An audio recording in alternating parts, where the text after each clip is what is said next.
안녕하십니까. 오늘 말씀은 욥기 15장부터 19장까지 말씀입니다. 요절은 이제 19장 25, 26절. 내가 알기에는 나의 대속자가 살아계시며 마침내 그 땅 위에 서실 것이라. 26절. 내 가죽이 벗김을 당한 뒤에도 내가 육체 밖에서 하나님을 보리라.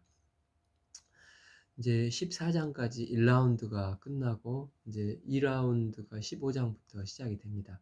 15장은 엘리바스의 두 번째로 거친 말을 하고 16, 7장은 욥의 두 번째 답변으로 이루어지고 이렇게 욥의 이제 한탄하는 것을 듣고 두 번째 친구인 수아 사람 빌라시 18장에서 욥을 공격하고 19장에 이에 대한 욥의 항변이 나옵니다. 엘리바스가 가장 연장자로 가장 논리적이고 이제 빌닷은 조금 논리는 떨어지지만 정의로운 자였습니다. 서발은 거의 이제 논리가 없고, 그러니까 1라운드가 끝났는데도 욥이 계속해서 이제 말을 하는데 그 논지는 끝까지 내가 재산을 잃었지 신앙을 잃었냐는 것입니다. 1장에서 주신 자도 하나님이시고 거두신 것도 하나님이시니 여호와의 이름을 찬송 받으실지어다. 이걸 견지하고 있는 것입니다. 무슨 까닭인지 나는 이유는 알 수는 없지만 하나님이 주셨다가 다 거둬가셨다는 것입니다. 때문에 내가 재물을 잃은 것은 인정을 하겠는데 왜 신앙을 잃었다고 계속 공격을 하느냐 이거입니다. 이에 욥이 끝까지 이런 논리로 이제 견지를 하니까 엘리바스와 친구들은 무슨 소리야? 재물과 신앙은 연결되어 있는데 말하면서 격앙된 이제 논쟁이 지속되고 있습니다. 1절 이제 엘리바스가 거칠게 몰아붙이고 2절 지혜로운 자가 어찌 헛된 지식으로 대답하겠느냐? 어찌 동풍을 그의 복부에 채우겠느냐? 원래 동풍은 이제 아라비아 사막에서 부른 메마른 바람으로 곡식을 다 말려 죽이는 바람이라고 합니다. 반면 서풍은 지중해에서 날아오는 바람이니까 수증기를 안고 와서 농사를 짓는데 도움이 되는 바람으로 너는 너는 동풍이라는 것입니다. 4절 참으로 내가 하나님 경외하는 일을 그만두었고 하나님 앞에 묵도하기를 그쳤구나. 심지어 너를 정죄하는 것은 이제 막 표현이 거칠어지는데 네 지둥아리인데 너를 정죄하고 너는 벌받고 있는 거다. 내 죄악이 내 입을 가르치나니 내가 간사한 자의 혀를 쫓아 하는구나 하며 엘리바스는 하다 안 되니까 근거 없이 조롱 섞인 거친 표현을 써가면서 욥을 몰아붙이는데 이제 우리도 이제 말싸움을 하다 보면 논리가 딸리면은 마지막으로 하는 말이 너 몇 살이야? 니네 애비 어미도 없냐? 하면서 타주지 않습니까? 이런 말을 하는 사람이 증거인데 7절에 내가 제일 먼저 난 사람이냐? 산들이 있기 전에 내가 출생하였느냐? 연장자인 엘리바스는 너 몇 살이야? 하는 것입니다. 이제 10절 우리 중에 머리가 흰 사람도 있고 연로한 사람도 있고 내 아버지보다 나이가 많은 사람도 있는데 너는 애비도 없고 애미도 없냐? 이렇게 하는 것입니다. 11절 하나님의 위로와 은밀하게 하시는 말씀이 내게 작은 것이냐. 그동안 우리가 하나님의 위로를 전해줬는데 그러니까 친구들이 했던 말들을 하나님의 위로라고 생각을 한 것입니다. 욥이 느끼기에는 공격받는 것으로 느끼어서 아무런 위로도 되지 않고 오히려 상처가 되는데 그러면서 이제 엘리바스가 욕을 하며 책망을 합니다. 12절 어찌하여 내 마음에 불만스러워 하며 내 눈을 번뜩거리고 어디서 감히 입을 놀리려 하느냐. 13절 영이 하나님께 분노를 터뜨리며 내 입을 놀리느냐. 14절 사람이 어찌 깨끗하겠느냐. 여인에게서 난 자가 어찌 의롭게 되겠느냐. 욥 너 알고 보니 너 당할 만한 사람이다. 너 빨리 회개해야 된다. 라고 책망을 하고 있는 것입니다. 17절 내가 내게 보리니 내게서 들으라. 내가 본 것을 설명하리라. 엘리바스는 이제 환상을 봤다고 하면서 누구나 들어보면 이제 욥에 대한 이제 이야기인데 요지는 너는 지금도 어렵지만 나중에는 더 어려울 거야 하면서 이제 저주 섞인 말까지 합니다. 22절 그에게 칼날이 숨겨져 기다리느니라. 24절 환난과 역경이 그를 두렵게 하며 25절 그의 손을 들어 하나님께 대적하며 교만하며 28절 황폐한 성읍 사람이 살지 아니하는 집 돌무더기가 될 곳에 거주하였음이니라 하며 내가 이런 것을 환상으로 봤는데 하면서 환상을 빙자해서 욥의 미래를 부정적으로 말을 하고 있습니다. 지금까지 논리적이었던 엘리바스도 이제 서발처럼 막말을 하고 막 상처에 소금을 뿌리는 말을 합니다. 왜 그렇습니까? 욥은 끝까지 내가 소유를 잃었지 신앙을 잃은 게 아니다. 비록 욥이 너무 힘들어서 부정적인 말을 했지만 그래도 나는 나의 믿음은 변함이 없이 건재하다는 것입니다. 그러니까 그런 욥을 꺾어주려고 지금 이 공격을 거칠게 몰아붙이는 것입니다. 16장에 이에 대한 이제 욥의 반박. 이제 욥도 이제 말이 좀 거칠어집니다. 왜 그럴까요? 인간은 이제 관계적인 존재가 아닙니까? 그러니까 오는 말이 고와야 가는 말이 좋습니다. 이제 예를 들어서 산에 이제 올라가는 어떤 이제 사모님이 남편하고 어, 전날 많이 싸워서 이제 화가 나서 이 나쁜 놈아 하면 이제 메아리가 똑같이 돌아와서 이 나쁜 놈아 이렇게 말하지 않습니까? 이런 말은 내가 많이 들었는데 회개하라. 이렇게 막 하니까 너희는 다 재난을 주는 위로자로구나. 그러면서 그 친구를 향해서 또 비판을 하는 것입니다. 4절 나도 너희처럼 말할 수 있나니 가령 너희 마음이 내 마음 자리에 있다 하자. 입장 바꿔놓고 생각을 해보자. 나도 그럴듯한 말로 너희를 치며 너희를 향하여 머리를 흔들 수 있다. 즉 하나님의 말씀을 양념치듯 섞어가면서 교묘하게 공격적인 언어로 나에게 상처를 주는데 나도 너희들에게 상처의 말을 줄 수 있고 그러면서 쯔쯔쯔 이렇게 머리를 흔들며 공격할 수가 있다는 것입니다. 5절 그래도 입으로 너희를 강하게 하며 입술의 위로로 너희의 근심을 풀었으리라. 여러분 친구들이 위로자가 되었으면 좋겠다고 말합니다. 우리가 위로자가 되기 위해서는 무엇보다도 하나님의 마음을 가지고 있어야 합니다. 또한 2절 보면 입장을 바꿔놓고 생각을 해봐야 됩니다. 역지사지로 입장을 바꿔놓고 생각하면 상대방 입장에서 상대방이 내가 하는 이야기를 들어도 되는가 하면서 이야기를 하게 되는 것입니다. 옆에 이제 에, 에, 상대방이 듣고 있는데 그 사람을 험담하는 말을 함부로 할 수는 없지 않겠습니까? 그러니까 욥이 듣기에는 위로의 말로 들리는 것이 아니라 공격하는 말로 들린다는 것입니다. 그러면서 욥도 친구들을 이제 악이라고 보고 있습니다. 9절 하나님이 나를 향해 진노하고 나를 향해 째려보시면서 10절 무리들은 나를 향하여 입을 크게 벌린다. 여기서 무리들은 친구들을 말하겠죠.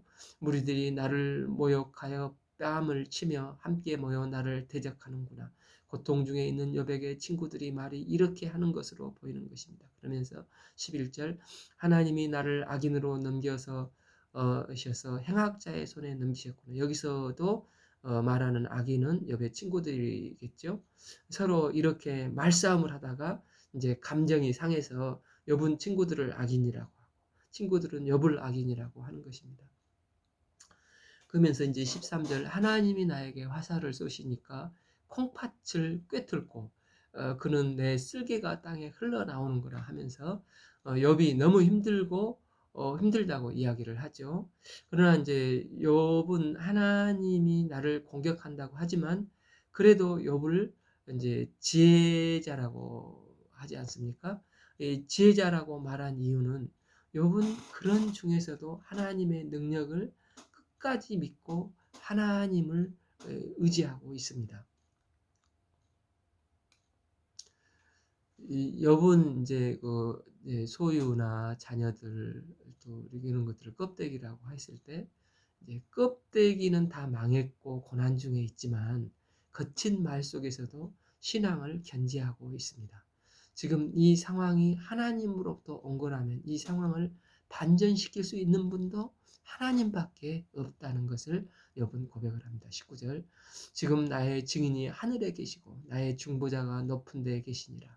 이 말은 하나님이 내 증인이시고 하나님만이 나를 도우실 수 있으시다는 것입니다. 문제는 하나님이 지금 내 곁에 없어 보인다는 것입니다. 이것은 욥의 착각입니다. 실제로 하나님은 임마누엘 하시는 분으로 늘 우리와 매 순간 동행하시고 함께 하시는 무소부재하신 분이시지 않습니까?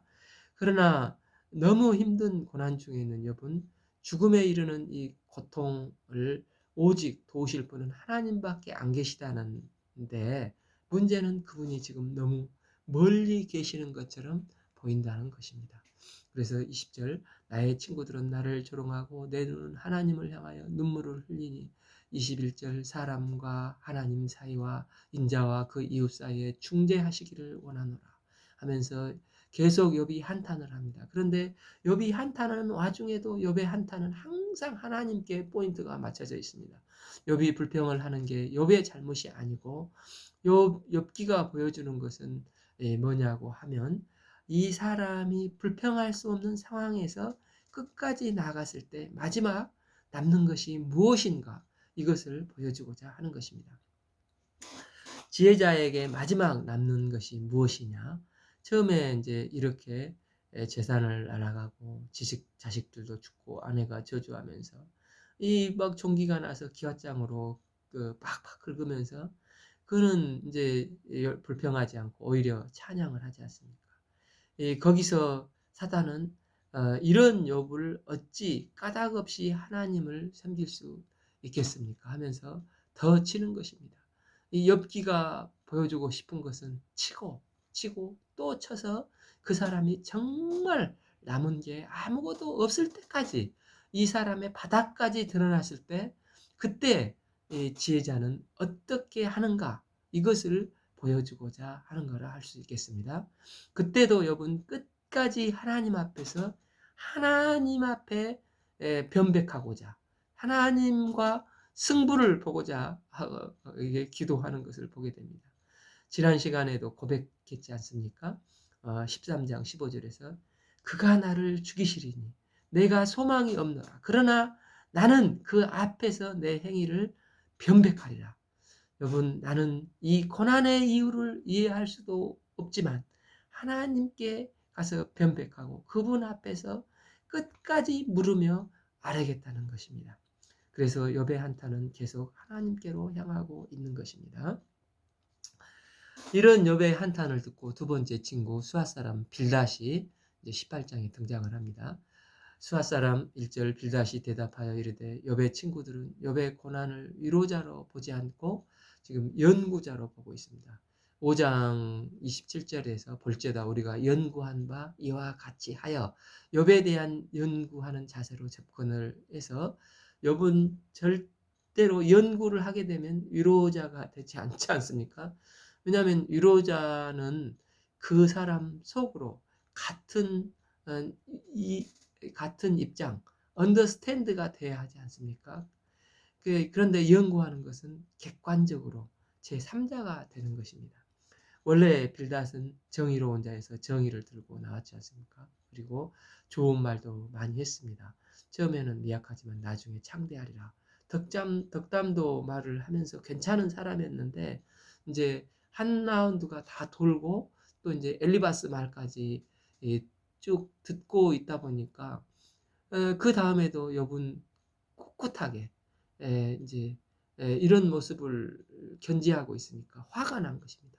빌닷의 논지는 정의로운 자인데 욥이 끝까지 인정을 안 하니까 2절 너희가 어느 때 가서 말의 끝을 맺겠느냐 깨달으라. 그 후에 우리가 말하리라. 욥이 한 말인데 너희라고 하는 것을 하면서 욥을 매도해 버립니다. 악인 중에 하나로 욥을 매도하고 네가 언제까지 철들래?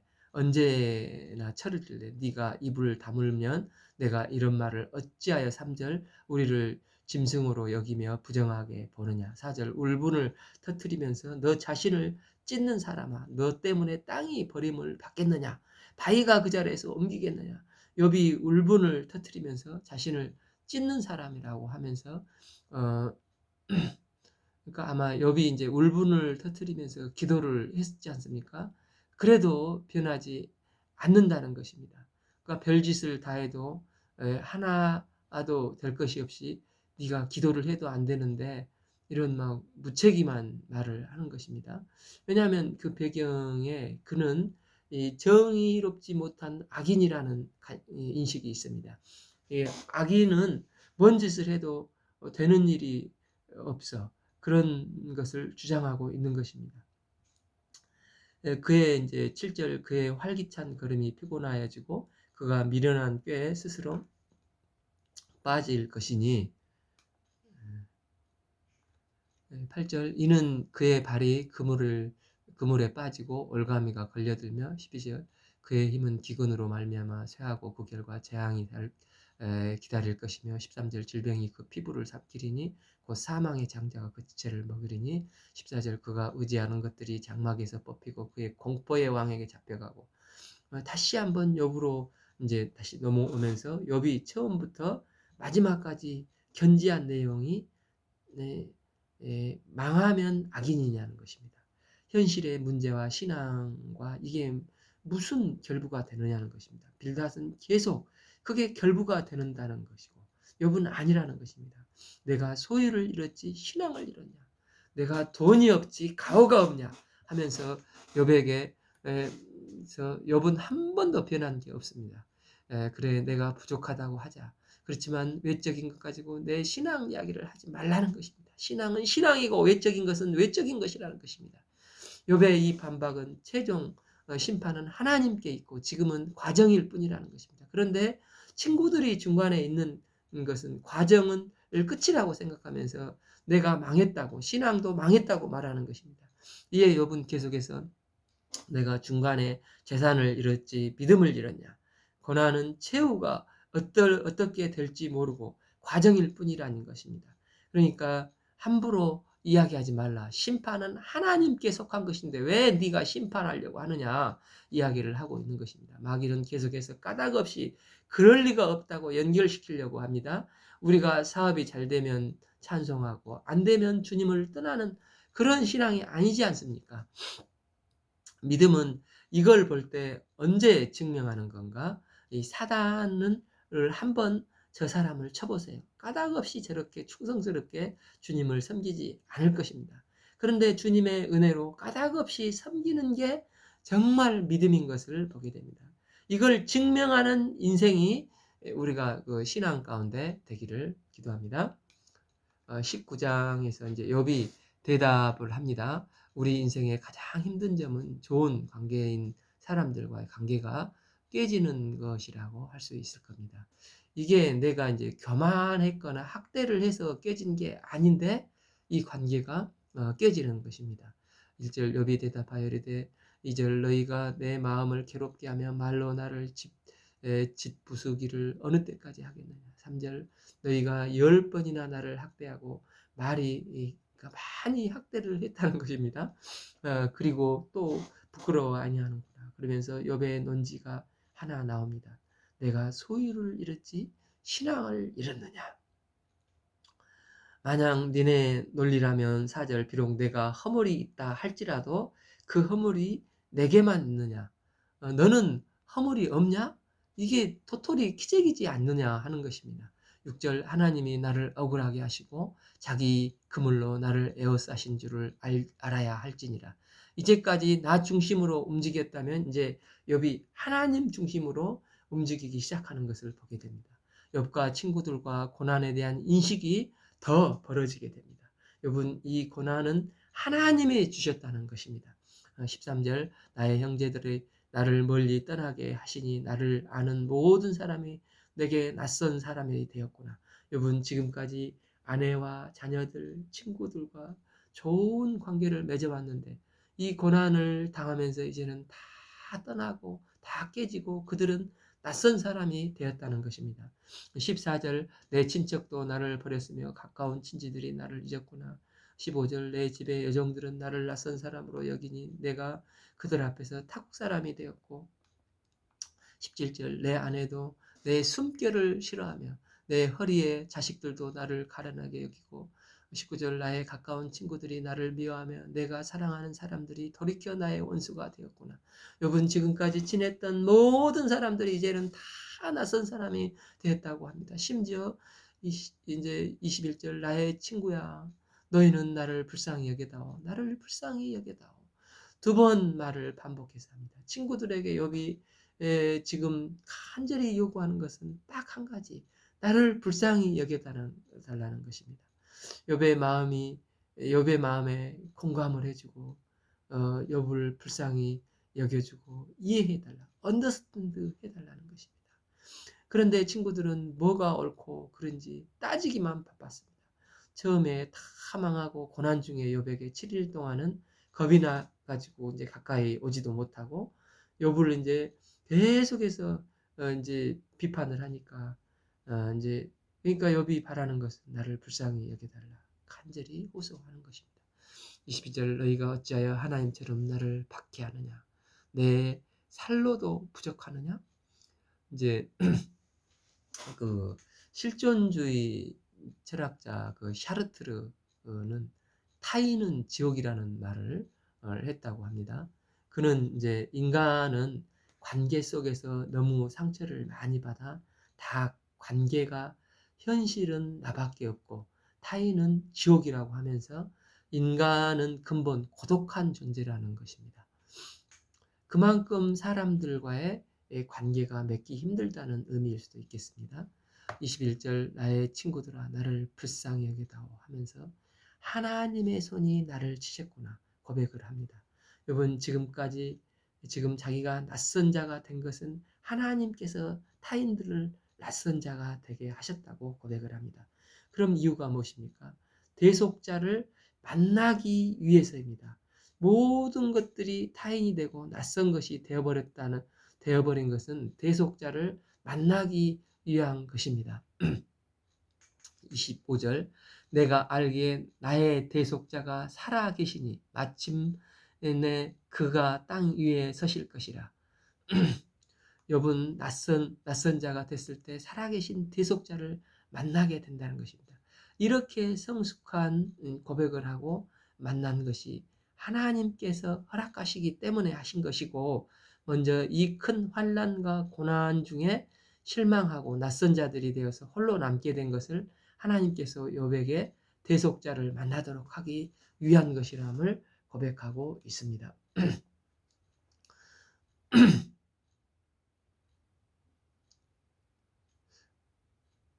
그러니까 욥은 친구들 앞에서 외식하고 거짓말을 하지 않고 대속자 앞에서 이제 나아가 죄인으로서 낱낱이 자신을 아뢰는 것을 보게 됩니다.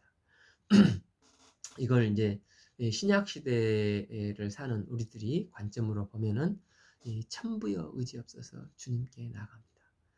대속자 되시는 그분에게 나가서 사함 받기를 해결함 받기를 원하는 것입니다. 대속자 되신 예수님의 십자가 앞에서 나의 모든 무겁고 힘든 고통스러운 죄 문제를 회개할 때 크신 은혜로 주님은 죄사함을 해주시고 저를 이제 가볍게 또 새로운 피조물로 삼아 주신다는 것입니다. 때문에 우리는 이제 더 이상 숨기려 하지 않고 과장하거나 외식하지 않고 떳떳하게 끝까지 신앙인의 삶을 살 수가 있게 되는 것입니다. 우리도 설사 우리가 세상 것을 다 잃어버리고 낯선 사람이 된다 할지라도 우리가 대속자 되신 예수님을 만나서 새 힘을 덧입고 강하고 담대한 믿음의 종들로 빚어지기를 기도합니다. 26절 내 가죽이 벗김을 당한 뒤에도 내가 육체 밖에서 하나님을 버리라. 내 가죽이 벗김을 당한 뒤에도 내가 육체 밖에서 하나님을 버리라. 여러분 부활의 주님을 고백합니다. 이런 어마어마한 고백이 욥의 고난 속에서 끝까지 하나님을 찾을 때 하나님께서는 그에게 영감을 부어주시고 이제 욥이 이만 그 하나님의 이 참 영감으로 고백을 하게 되는 것입니다. 이 말씀이 엄청난 영감, 이 말씀 때문에 엄청난 영감을 받은 많은 예술가들이 있다고 합니다. 또 많은 미술가들도 또그 핸델이 그 할렐루야 하는 그 핸델이 이제 내주는 그가 살아계시고라는 찬양도 이 말씀에서 영감을 받고 지었다고 하는데 저도 이건 공부하면서 한번 그 유튜브에서 찬양을 들었는데 참 처음 들었지만 아주 은혜로웠습니다. 여러분들도 한번 들어보십시오. 어, 그가 살아나시고 이 찬양입니다. 요번 타인이 지옥이라고 하는 다음에 내 주는 살아계시고 나의 대속자가 되실 거라고 내가 육체 밖에서 그분을 배울 거라고 이런 엄청난 이 고백을 하게 됩니다. 우리가 삶 가운데 이제 어쩔 때는 친한 사람들이 다 떠나가고 낯선 사람이 될 때가 있을 수도 있습니다. 이때 욥과 같이 이 대속자 되신 예수님을 만나는 귀한 시간으로 여기고 주님을 만나고 또 주님의 회복으로 또 이게 모든 것을 더하시는 은혜가 임하기를 기도합니다. 27절 내가 그를 보리니 내 눈으로 그를 보기를 낯선 사람처럼 하지 않을 것이라 내 마음이 초조하구나. 오늘 말씀은 16장부터 19장까지 읽겠습니다. 감사합니다.